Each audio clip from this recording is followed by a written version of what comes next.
Terima kasih Anda masih di Rosi. Kita di bagian terakhir bersama kita ada Romo Magnis yang baru saja menulis artikelnya di Koran Kompas berjudul Golput. Ada Pak Wimar Witular, ada Bung Jadi Hanan, dan ada Panji dan Bung Haris.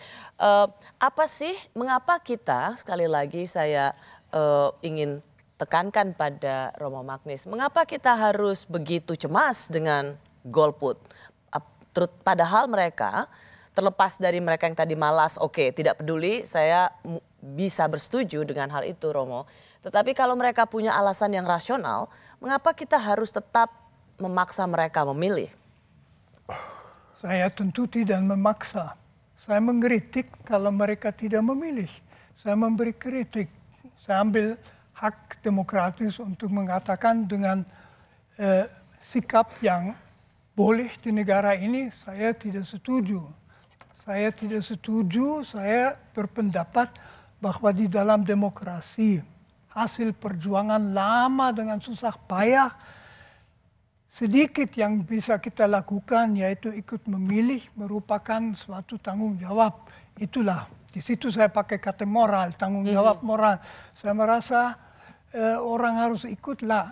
Kalau lalu yang alternatif tidak memuaskan, ya sekurang-kurangnya make sure, bikin pasti bahwa tidak yang paling tidak memuaskan dipilih dengan ikut yang kurang tidak memuaskan. Itu. Lesser evil biasanya. Cukup rasional ini. Huh?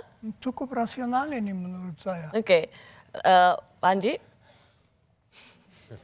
Bagaimana tadi pertanyaannya? Ini sebetulnya kalau ditanya apa nggak berbahaya, golput itu berbahaya. Soalnya golput itu sama dengan memilih seseorang sebetulnya. Memilih yang harusnya dia pilih barangkali ya. Gini, soalnya kan sering sekali memilihlah untuk mencegah, memilihlah lesser evil begitu kan. Atau mencegah yang buruk berkuasa. Tapi kemudian ada rasionalitasnya juga Romo, Pak Wimar. Bahwa loh, berarti kita memilih yang buruk. Ini terus-terusan. Padahal apa yang dilakukan oleh golput ini ingin memberikan warning, peringatan bahwa mentang-mentang kami disuruh milih, mentang-mentang kami harus selalu memilih sebagai bagian dari untuk menguatkan demokrasi. Tapi partai politik juga dengan sewenang-wenang memberikan calon-calon yang tidak kredibel, yang tidak cukup membuat para pemilih itu bergembira dan riang hati memilih mereka. Tapi partai politik nggak bisa dikasih pelajaran moral sampai kapanpun dia akan bertindak untuk kepentingan sendiri, nggak akan belajar, nggak akan jadi baik gitu, nggak akan educated, nggak akan terdidik. Tapi kenapa justru kita yang dituduh tidak bermoral? Saya sih tidak. Saya justru dari tadi bilang satu-satunya orang yang bermoral di sini adalah Haris Azhar. Oh enggak begitu juga. Enggak betul. Enggak begitu. Di antara yang di sini. Kamu nggak perlu bermoral karena kamu sudah sukses tanpa moral. Begini Pak Wimar, kalau buat saya gampang. Orang yang golput itu prosesnya alamiah. Kita bukan partai politik. Kita tidak pernah berkumpul, kita hanya diskusi. Diajak bikin video sekali-sekali sama Panji, ya kan? Baru sekali lah ya. Nah, tapi menurut saya prosesnya alamiah. Kecewa pasca perubahan politik sampai ada amandemen konstitusi. Berharap mereka ada penyelesaian. Mereka pergi kemana aja. Saya ingat satu pernyataan dari salah satu ibu korban ya. Dia bilang gini, tunjukkan kepada kami kantor mana lagi yang mesti kami datangi supaya keadilan itu bisa terbuka buat mereka. Dan tidak terjadi sampai hari ini. Nah menurut saya sebenarnya wajar. Dan kalau tadi Romo Magnis bilang bahwa yang aktivis-aktivis tidak. Aktivis-aktivis itu juga terpaksa harus golput karena mereka jadi orang-orang yang bergaul dengan para korban. Mereka ada di mana-mana, hidup dengan para korban. Nah, kalau justru kalau misalnya para aktivis itu memilih, itu seperti meninggalkan si para korban. Anda berasa justru dengan memilih mengkhianati mereka? Mengkhianati mereka, dan logikanya gampang, jadi alamiah sekali. Itu proses sosial yang ada di antara mereka sendiri, dan memang iya ya, sini salah, situ salah. Kita mesti lihat narasi-narasi yang ada di bawah itu. Sangat gampang sekali. Pertanyaan mereka misalnya begini, kalau kita pilih Prabowo, kita apanya yang berubah? Kalau kita pilih Jokowi, apanya yang berubah? Mungkin bukan dalam seminggu, tapi misalnya begini, saya kasih contoh. Saya kasih contoh ini beberapa kali di berbagai tempat. Tukang sampah. Banyak tukang sampah yang punya anak laki-laki. Itu harus anaknya jadi tukang sampah juga. Ada perubahan sistemik apa yang memastikan bahwa anaknya bisa kuliah di UGM, bisa kuliah di UI, bisa kuliah mungkin di kampus-kampus swasta. Nah kalau sekedar hanya membangun ketakutan-ketakutan pada figur, saya tahu siapa Prabowo di masa lalu. Saya nggak tahu banyak hal soal Jokowi, jadi susah juga milih dia. Menurut saya ancaman-ancaman kita ke depan tuh apa sih? Oke, ya. Menurut saya para korban dan orang-orang yang bekerja di bidang hukum, di bidang hak asasi manusia, mereka sudah lihat depan mata mereka. Itulah yang saya bilang Haris Azhar tuh punya 100% kekuatan moral untuk melakukan pilihan dia. Tapi belum tentu itu cocok. Kecuali kalau Anda itu juga pernah jadi korban HAM, punya saudara yang dikorbankan, bisa ambil. Tapi kalau Anda orang biasa-biasa, ambillah sikap biasa-biasa. Haris Azhar is a hero. Dan nggak bisa semua orang jadi hero. Ya, Anda ingin Pak Wimar ingin mengatakan Anda salut dengan keputusannya Haris karena ia punya alasan itu, ya. Tapi yang ingin Anda tekankan yang nggak punya alasan seperti Haris Azhar, ya milih aja, biasa-biasa aja. Justru enggak Pak Wimar, saya justru menggambarkan situasi yang ada pada masyarakat di bawah, di luar dan di daerah-daerah, bukan sayanya. Jadi ini saya menggambarkan situasi. Tapi sorry ya, aku potong ya, Bung Haris ya.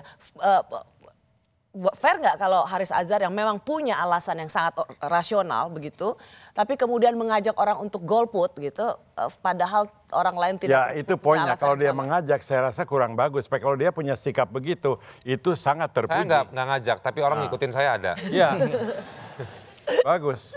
Politisi berarti dia. Ya. Saya mau ngasih gambaran. Kita bisa sepakati di antara banyak yang mungkin gak milih, banyak millennials. Karena diskusi apapun yang terjadi di sini, mereka nggak ngerti. Bukan nggak ngerti, tidak bisa banyak mengubah cara pikir mereka. Mesti dipahami, millennials adalah generasi click by demand. Generasi kita mungkin dulu, kalau beli koran Kompas, kita bayar untuk semua beritanya. Walaupun kita bayar terhadap hal-hal yang kita nggak pengen. Saya kalau beli koran Kompas cuma baca olahraganya. Semua yang segala macam itu nggak pernah saya baca. Generasi sekarang kan nggak kayak gitu. Mereka karena itu barangkali ya. Mereka follow Kompas di Twitter, yang mereka klik adalah berita yang mereka anggap menarik. Ya. Jadi, atau misalkan malam-malam lapar, buka sebuah aplikasi, go emput. Terus mereka milih, pilihan tuh banyak, mereka adalah generasi click by demand. Jadi it's brain wired untuk mereka milih yang mereka pengen, yang mereka nggak pengen nggak dipilih. Jadi bukan masalah wawasan dan segala macam, emang mungkin kebanyakan dari milenial itu emang. Tapi Anda sebagai pahlawan milenial, kenapa tidak berusaha mengubah mindset itu? Karena sebagai pahlawan milenial, tanggung jawab saya adalah memastikan mereka memilih dengan alasan yang kuat, bukan karena sekedar ikut-ikutan. Hanya itu yang saya ingin. Bagus. Tapi data, gini Mas Panji, data yang saya lihat menunjukkan bahwa yang belum memutuskan untuk memilih di kalangan milenial pun tidak terlalu berbeda sebetulnya dengan di kalangan yang lebih tua. Sama ya? Ya, tidak terlalu berbeda persentasenya. Artinya nggak mencolok-colok amat tidak, gitu ya? Artinya tidak ada, saya belum melihat adanya secara spesifik ini fenomenanya milenial atau bukan. Tetapi ini fenomena umum, artinya belum menentukan pilihan itu fenomena umum. Mungkin alasan milenialnya beda dengan bisa alasannya tentu akan berbeda-beda gitu. Ya. Tapi saya tetap saya setuju bahwa kalau memang orang seperti Haris punya alasan yang memang betul-betul bisa dia benarkan, ya, secara itu harus moral, kita hormati. Ya, itu harus kita hormati. Tetapi bagi sistem politik, sistem pemilu kita, itu sekali lagi itu harus dijadikan warning, peringatan bahwa ada loh yang protes. Dan protes itu masih bisa diadres, masih bisa dilakukan. Cuman kan ada orang seperti siapa namanya? Heru. Panji ini. Panji kan bukan orang yang apolitis. Pintar. Dan dia belum tentu golput karena dia kan belum memutuskan. Tapi kan dia alasannya kan belum dapat informasi yang cukup. Percaya nggak bahwa nanti mungkin pada saat hari H dia akan mencukupkan informasi itu lalu dia memilih, bisa aja. Enggak. Poin saya adalah selama ini kan alasannya Panji karena belum mendapat informasi yang cukup tentang dua-duanya sehingga belum merasa teryakinkan. Panji kan seorang yang bukan yang apolitis, banyak baca, cerdas, banyak informasi. Masa lucu. Untuk sekelas lucu, banyak ganteng. Ini yang masa belum untuk didapatkan. Sekelas Panji tidak juga mendapatkan narasi-narasi atau informasi yang cukup untuk dua capres informasi ini. Banyak sekali, tapi bukan informasi yang saya butuhkan. Saya kan nggak butuh tahu kalau misalkan yang ini menang kemudian PKI kembali. Saya nggak butuh tahu kalau ini menang khilafah akan bangkit. Bukan itu yang jadi alasan. Informasi apa yang Anda butuhkan? Gagasan-gagasan atau tanggung jawab terhadap apa yang pernah dilakukan, apa yang pernah dijanjikan. Kalau misalkan HAM adalah isu yang penting, perdebatkanlah kenapa kemarin kayak orang janjian. Kan bukan itu, bukan isu-isu, banyak informasi, banyak di sosmed penuh, tapi bukan itu faktor yang membuat saya atau mungkin orang-orang di ruangan ini mau memilih. Oke. Gitu. Ya. Benar teman-teman? Yes. Oke. Seumuran kita. Romo Nah, Magnis. Panji itu menghargai bahwa dia seumuran. Jadi dia tuh sangat ingin menjadi milenial, atau pemimpin milenial, dan sangat ingin tetap populer. Jadi apapun dia lakukan untuk mempertahankan popularitas itu. Loh, Tapi memangnya jadi dengan- golput nggak populer, Lah, wewe. memangnya Malah Populer kok, dihina-hina. populer banyak sekali yang suka sama Anda. Di Tiap sosmed Anda bicara tidak. senyum gitu. Enggak, dia masih Anda tuh kalah sama populer. Raditya Nggak. Dika. Dan dia bisa bicara depan audiens 1.200, saya paling 5 orang yang dengar saya bicara. Iya. Ya Romo. Ya, saya masih mau menanggapi mengenai peringatan yang diberikan. Saya kira itu betul. Peringatan. Tapi Dari para ini yang yang menentukan mereka yang golput. kemudian dipilih presiden, mungkin dia yang peduli amat. Pokoknya aku yang dipilih. Jadi apakah peringatan itu bisa secara politis menjadi efektif? Secara umum ditulis misalnya koran luar negeri, wah Indonesia 40% tidak memilih, efektif. Tapi yang bersangkutan mengatakan pokoknya aku mencapai menjadi presiden, alhamdulillah. Lah itu yang saya khawatir. Jadi dari sudut efektivitas politik saya melihatnya, dan dari 5 tahun yang akan datang. Persis Romo, ada juga pertanyaan soal efektivitas politik itu pada 5 tahun ke depan pasca siapapun yang terpilih. Kalau kita mengagung-agungkan seperti 01 dan 02, orang dipilih pada zona hanya ada 2. Sekarang kalau misalnya kita simulasikan 01 yang menang lagi, apakah 02 itu akan jadi ada atau tidak jaminan bahwa mereka akan terpenuhi juga hak-haknya? Apakah mereka akan dilihat sebagai musuh selama ini? Apakah mereka punya akses yang cukup? Sama sebaliknya, jika 02 yang menang, apakah mereka akan melihat secara dendam pada 01 atau diakomodir sebagai satu kesatuan hubungannya negara dengan warga negara? Nah ini yang Poinnya menurut saya, apa itu? Jadi poinnya yang ingin Anda sampaikan adalah? poinnya adalah begini, saya khawatir bahwa politik ke depan itu dicek dulu. Begitu Anda datang ke kantor presiden, Anda dulu kan 02. Oh, Anda ingin mengatakan ketika suasana ini sangat diametral, berhadap-hadapan, maka siapapun yang menang akan tetap. Kita nggak ada jaminan. Oke. Nah sekarang Tapi kita kan itu nggak Orang ada yang Tunggu. dipindah ke Nggak ada istana jaminan. itu terjadi Ntar pada dulu. zaman Soeharto dan menantunya. Nggak, begini, Jadi pada zaman Pak Gus Wimar. Dur dan Jokowi tidak terjadi. Entar dulu, pengalaman Pak Wimar. Tapi, Bung Mungkin Pak Wimar tidak mengalami hal tersebut. Saya tidak pernah di... Tetapi di lapangan ada kejadian bahwa kalau orang 02 tidak gampang ke 01. 01 pun tidak gampang. Dan Bung Haris, itu tapi gini. berpengaruh di dalam perpolitikan dan dalam pemerintahan kita. Oke, saya tahu bahwa itu adalah realitas, bahwa sekarang karena capres ini berhadap-hadapan. Tapi kan itu nggak ada hubungannya dengan sikap Anda menjadi golput. Itu adalah satu realitas politik. Tapi itu dia yang ingin saya jelaskan, bahwa perlu ada kelompok ketiga yang netral, yang dia dihina karena Anda nggak ikut memilih, iya. Tapi buat saya begini, pentingnya golput ini diberi makna supaya pada detik pertama siapapun yang terpilih, maka mereka akan menjalankan politik warga. Mereka akan bicara soal haknya, bicara nuntut soal mekanisme hukum, bagaimana negara memenuhi janji-janjinya. Itu yang penting. Ya. Bukan soal, udah gua aja yang ngomong. Bukan sekedar soal mencoblos, dan seolah-olah kalau saya mendengar bahwa harus ikut nyoblos karena itu menentukan politik 5 tahun ke depan, justru itu yang menjebak kita bahwa 5 tahun ke depan hidup kita akan selesai pada saat 1 detik kita nyoblos. Padahal ada problem detik demi detik, menit demi menit, bukan demit, untuk memenuhi hak-hak mereka. Ya, Ya, tetapi hasil pemilu itu kan bukan sesuatu yang statis. Tuh. Ada proses yang bisa kita jalani setelahnya. Jadi Justru itu yang perlu diperkuat adalah politik warga. Ya, Jangan kita kejebak pada soal sekedar nyoblos. Ya, untuk memperkuat politik warga itu kan pilihannya tidak harus golput kan. Iya. Tidak harus Itu yang tadi golput, saya tapi bilang. juga tidak wajib harus ikut nyoblos. Ya Oke oke lah. Panji. Kayaknya pemahaman gue ya, pemahaman saya maksud saya.